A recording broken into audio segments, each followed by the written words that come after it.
যে লেখাগুলো যখনই দেখি অবাক লাগে, এত কথা কিভাবে এদের মনে আসলো।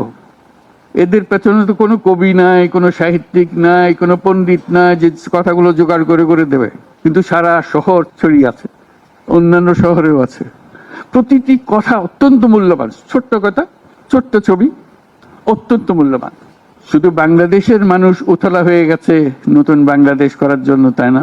আমাদের যত বাংলাদেশি সারা দুনিয়া জুড়ে আছে, তোমরা একটু আগে বলেছো তাদের কথা, তারা সবাই বলছে যে আমরা আসতে চাই, আমরা এই নতুন স্বপ্ন বাস্তবায়নে শরিক হতে চাই। কাজে তারা, তোমরা যে ঢেউ উঠিয়েছ শুধু এখানকার মনে না, সারা দুনিয়ার বাংলাদেশিদের মনে এই ঢেউ উঠিয়েছ, তারাও যোগ দিতে চায়।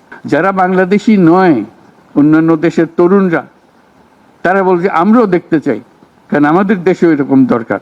কাজে এটা কোনো সীমাবদ্ধ নয় যে বাংলাদেশের মনের মধ্যে তোমরা একটা প্রচন্ড ঢেউ জাগিয়ে দিয়েছ, প্রচন্ড স্বপ্ন জাগিয়ে দিয়েছ।